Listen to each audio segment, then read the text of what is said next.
guys, good afternoon. Ngayon na ulit ako nag-vlog. Hello. Hindi ako nag-vlog. So today is June 27 guys. And dito sa Manila, marami ng tao sa labas. And meron kami ng review. Pero yun ay face-to-face na review guys. Pero those are for modified milk quarantine lang. Meron ng review sa review center. Pero I choose to review kasi may mga places ang review namin eh. So, ang pipiliin ko, kasi nag-review ako lagi eh. 4 times na ako nag-review. So, ang pipiliin kong review ay yung hindi ako mapipressure guys. Para hindi ako pressurable sa board exam. Yun ang na-realize ko guys. Kaya, pipiliin kong review ay malapit na board exam na pace. And then, wait ko na lang kasi I really want to move out. Pero yung akin dito hanggang November. O dito. Tapos yung gamit ko na box, since wala daw biyahe sa amin, Marinduque, like yung shipments, nandito muna sa study hall yung aking dalawang box. Pero ang laman lang naman doon, iba kong gamit. Para binuwasan ko lang to. Tsaka iba kong uniform. Nandoon. Tsaka iba kong pabahay.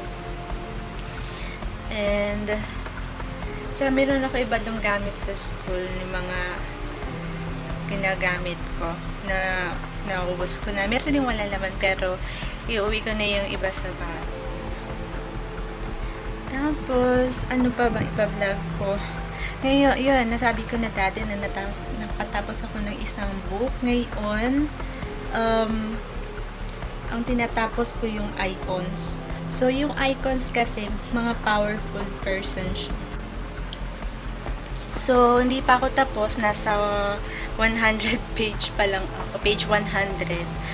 And, yun ang nakita ko. Para siyang, medyo may pagka-Catholic siya. Pero,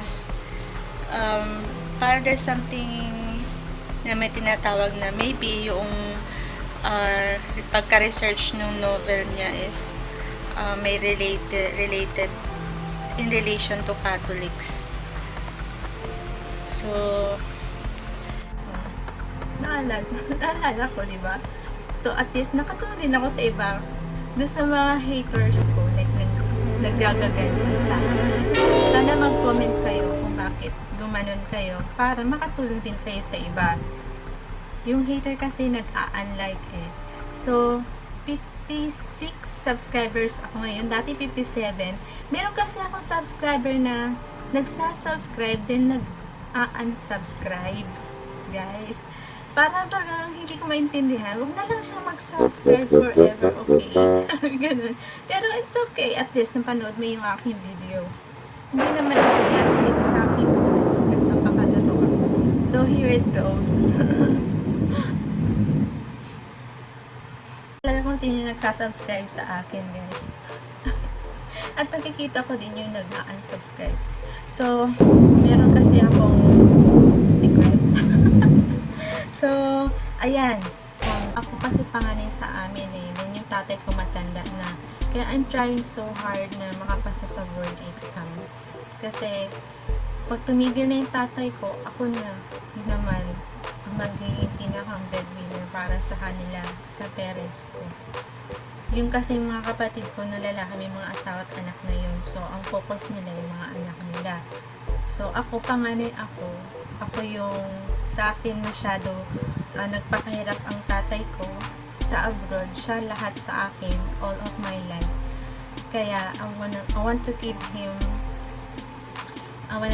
a good life after his retirement naman. Kasi, nagpakahirap siya ng how many years sa disyerto para lamang mapaganda yung buhay ko at yung pag-aaral ko at ibigay sa akin kung ano yung meron ako ngayon at sa magulang ko. Gusto ko i-give it back na full happiness para sa kanya, na yung pagtanda niya hindi na siya mahihirapan yung after retirement niya. So I am single till now, and my focus is their good and their health in the future. This is my goal na makapasa sa board exam. So yun. And hindi ko matapos-tapos yung Danielle Steele na The Kiss. Page 10 pa lang ako. Actually, yung dalawang book na yun, pag magsawa ko, isawa na sa kabila ako. Pero, medyo nag-enjoy ako dito sa pagbabasa dito. Kaya, as you can see, yung aking bookmark, ginawa ko lang yan. Ayan, guys. So, ayan. Di bale, ang ginawa kong bookmark ay 3 na ganito, 4. Ayan. So, cute naman siya actually. Nakakita ako ng ganito, guys, na binebenta sa Shopee. Do you know how much the cost of that bookmark na ganun design sa akin? Pero, depende kasi sa ribbon na ginamit mo kung siya ay ano. Yung ribbon kasi ito is para siyang damit. Para siyang satin. Kaya, pag ganun, mahal ng konti. Depende sa made of ribbon, made of materials. Then, yung keychain niya, depende rin. Kasi itong keychain na to, mahal to eh. Pintas ko to eh. So, ayun. Sometimes yung iba, lalo na yung kay Harry Potter na ganito, na bookmark, ang ginagamit nila yung mga ginagamit ni Harry Potter. Like, yung wand ni Harry Potter na keychain, sinasabit dito sa bookmark. So, mga mahilig magbasa ng libro, alam nila yung mga ganyan, yung mga bookmark na ganyan, guys. So, ayun. Hanggang dito na lang ang vlog ko, and malapit na mag-July. Sana magkasya yung aking dito, aking 1 year, kasi June, July, August, 6 months dito. Kasi yung last part nito, puro mga mga phrases sa Bible. Kasi nakakita ko ng Bible journal. Yung iba gumagawa sila separate Bible journal. Ang ginagawa nila, kung ano yung nabasa nilang phrase, journal nila. So, sa akin kasi, nag-study vlogger ako, nag-review ako, nag-work ako at the same time, at booktuber ako, bibliophile ako. Magkahalo-halo dito, pero may plan ako na i-separate yung books na journal ko when it comes to bibliophile ko. So, pagiging bibliophile ko. So, yung aking mga binabasang libro, actually, may tracker ako. Hindi ko pa napapakita. So, here is my tracker sa bookshelf ko. Kung ano yung mga nandun sa bookshelf ko na novels. So, sa province, meron akong how many books there. Marami akong libro. I think mga 30 plus or 50 plus na novels. Then dito, may novel ako na mga 16, 17, 18, 19, 22 novels dito. So, may novels ako na 22 pieces na sa province, 50 plus. So, konti pa lang yung novels ko. Ang marami kasi ako sa province ay yung mga textbooks ko. So, ang gagawin ko doon pag uwi ko, pag di-declutter ako, sa-separate yung mga textbooks na novels ko. So, gagawa tayo ng vlog when it comes to that. So, ito yung ginawa ko na bookshelf of the year 2020. Ito yung mga meron akong libro sa aking bookshelf sa ngayon. So, ito yung tracker ko. Yung mga may kulay na yun, yan yung mga nabasa ko na. Yung iba walang fill up kasi wala pa akong libro niya.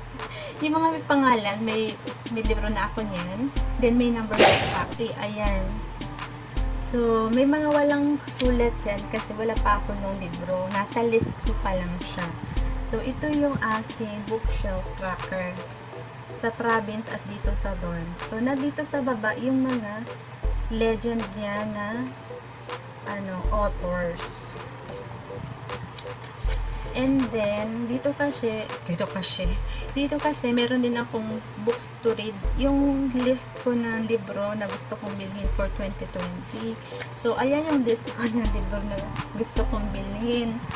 At yung mga may check dyan, yun pa lang yung meron ako. Ayan. Saan na ba?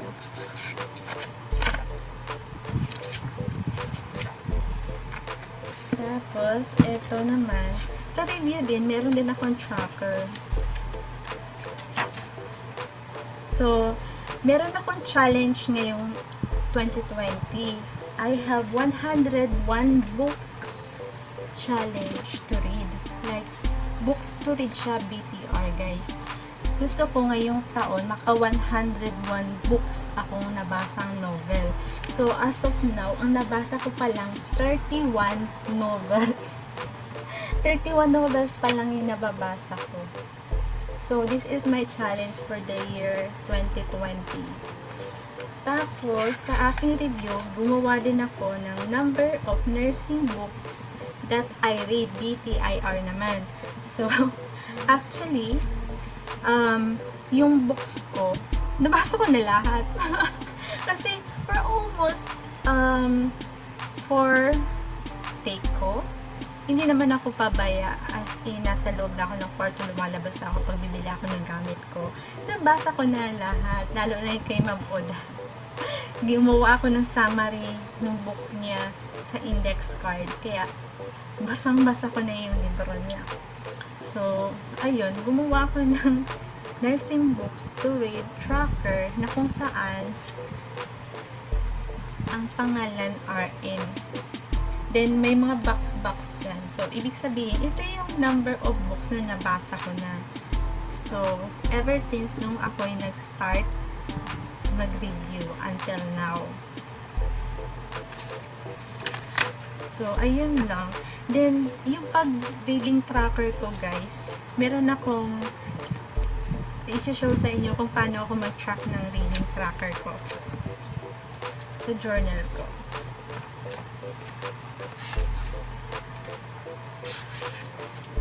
There are three ways how I track my books to read, guys. So, ayun. Sa nursing, nakikita ko na yun dati dun sa journal ko 2018, 2019. Kasi 2 taon ako nag-review eh. Ito yung style ko ng tracker dun. Sa journal ko, guys. Yung style ko ng pag-track.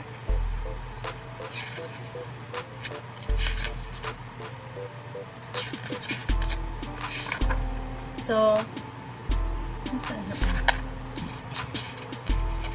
ayan. Reading tracker. Sinusulat ko yung mga libro, yung mga subject dito. Dito sa reading tracker na list. Tapos, meron ako ditong tracker na self-test tracker. So, ayun. May self-test tracker ako dito. Nagsi-self-test kasi ako, guys. Sa mga topics, concept. Yan. Tapos, sa mga novels, ang pag-track ko ng daily, parang ganun sa pag-track ko ng self-care tracker ko. Ganun ang ginawa kong style. Pero there are 2 ways I track my reading. Tapos, ito yun, guys. Reading tracker by page. So, sa isang araw, nakakailang page ako ng pagbabasa ko. So, sa Dear John, actually, dahil 3 araw ko siyang binasa. Kasi yun lang yung time ko. Sa unang day ko ng pagbabasa, naka 40 pages ako. Ayan. Meron akong graphic dyan. Then, sa second day ko, pero hindi magkasunod yung araw na yun. 90 page ako. Then, Kasi 300 plus page yung Dear John eh. Sa ikatatlong araw, tinapos ko na siya. So, from 200 pages plus, natapos ko sa isang araw. Pero hindi man yun, full-fledged na 24 hours, no? Kasi may iba pa rin akong binabasa. Hindi lang naman ito. Nagre-review din ako. Tapos, sa Daniel Steele ko, yung unang araw ko, tinamad ako. 30 days na. Pero hindi naman full-fledged, isang araw yun. Tapos, ayan yung reading tracker ko. Yung daily ko. Kung nagbasa ba ako ng like, ngayon, June 5, nagbasa ba ako? Hanggang June 20 ko natapos. June ako kung ilang araw ko yung binasa. Pero hindi yun full-fledged na, for example, parang equivalent. Ito kasi yung daily tracker ko. Like, example, June 5, nagbasa ba ako? June 6, nagbasa ba ako? So, nagbasa ako ng June 5 to June 20 ng Dear John. Pero, hindi yun 24 hours.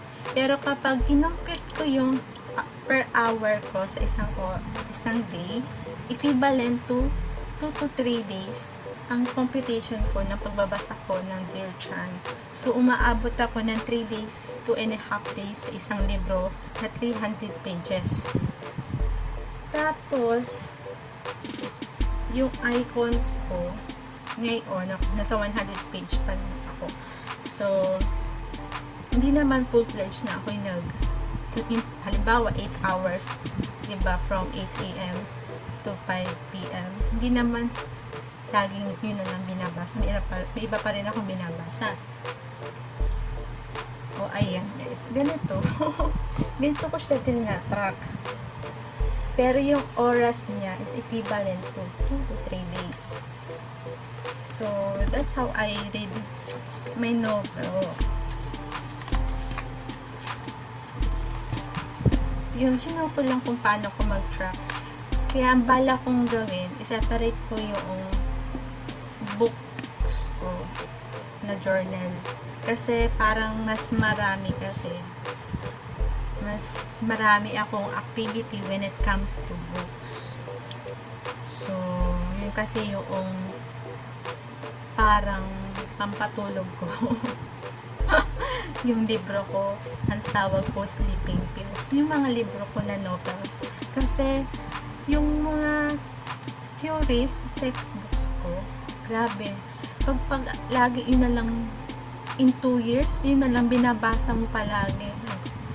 Mapapa-hyper ka na, ito na lang palagi. Ganun, tama, iisip mo, ito na lang palagi yung binabasa kong libro. Kaya may mga novel books ako para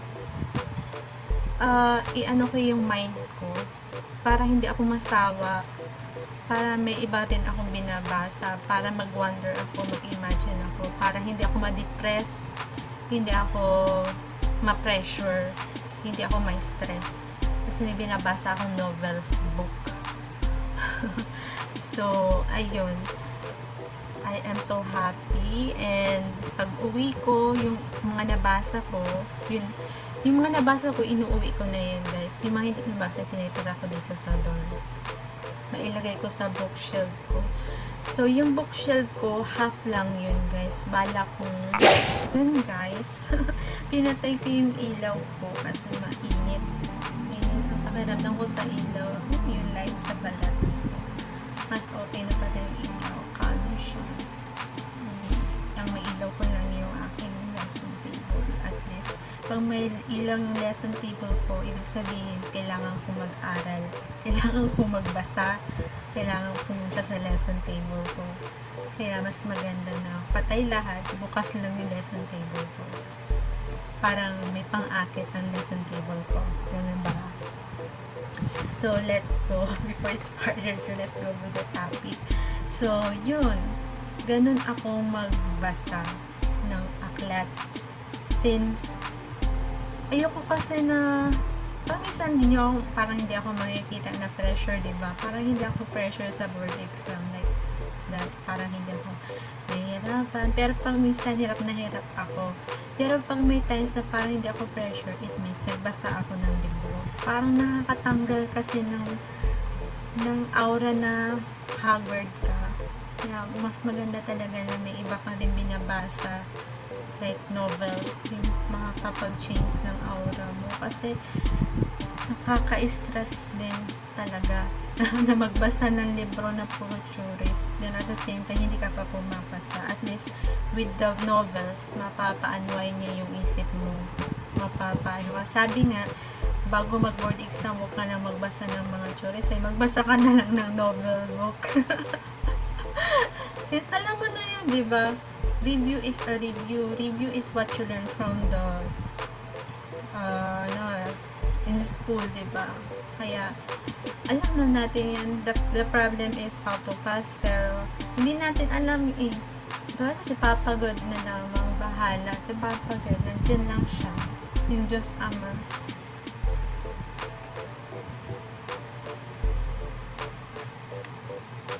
Ano ba? Tapos may nabasa ako dun sa binabasa kong icons. I realized na Immaculate is a beautiful name. It's a beautiful word. Kasi nandito kasi guys, sa chapter 3 ng icons na libro, ang tawag dito, ang nakalagay na pangalan ay La Pieta of La Purissima. So, ang ibig sabihin kasi nun ay yung Immaculate. Place A. Maganda kasi. Narealize ko, nung binabasa ko to, naalala ko nung nag-aaral ako sa St. Mary's College. Former Immaculate Conception College yun. Nung ako'y umentra sa Immaculate na school na yun, first year, naging St. Mary's College siya. Kaya, ang swerte ko, di ko alam, ang swerte ko na pag-entra ko doon, St. Mary's na siya. Ayun, naalala ko yung school ko dati. Sumali kasi ako sa Miss Campus Icon. Pero hindi naman ako agresibo na sumali nun, guys. Kahit nung high school, ako ay pinapasali na ako lamang ang nag-aayaw. Nung ako'y college, isinali ako. Ako yung ginawang representative ng accountancy department. Ako yung naging Miss Accountancy. 3 kami pinagpilian. So, ako yung napili ni sister nun. Then, dumaban ako na Miss Campus Icon. Yung title is an icon. So, in relation to the Immaculate, it is somewhat an icon. So, naalala ko lang na ganun. Kaya, wala pa ng dating mga Miss Campus Icon na mga pageant. Simula nun, nagkaroon na ng mga icons na pageant. Na nagkaroon na rin ibang school na Miss Campus Icon, nagkakaroon na rin ng fashion icon. Yung mga term na nilalagyan na rin nila ng icon. Kasi, pag sinabing icon, yun na ay nasa computer na icon eh. Kumbaga, yung icon ay parang powerful. Yung ibig ko sabihin. Yun. Yun yung nasa libro, yung icon is powerful. Napakaliit niyang bagay. Diba sa ating computer, may mga icons din. Napakaliit niyang bagay, pero he can controls you. So, alam mo lang dapat yung good or bad. Parang ganun ba? So, that's all my vlog today. Kung paano ko basahin ang aking libro. Shino ko lang naman kung ano yung nangyari ngayong araw. So, that's all for today, and see you in any other day. My vlog is all about how I track the books to read of the day, or the books to read of the month or the year. So, with Historia. Thank you for subscribing my vlog. Thank you for the 56 subscriber. At dun sa isang hater ko, good luck sa'yo.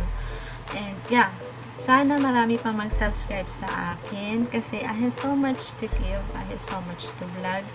As of now, nag-review kasi ako, and dito lang muna pansamantala ang vlog ko para maka-encourage ako sa mga estudyante, sa mga bata pa na mag-aral sila. So I'll show the video how I studied. May playlist ako dyan, no? Okay, nag-review how I studied here in the dormitory hanggang madaling araw. Then nag-video din ako ng 2 hours, 1 hour studying. So yeah, hope you enjoy watching my vlog, and thank you dun sa mga subscriber ko. This is Miss Istolde. Bye bye.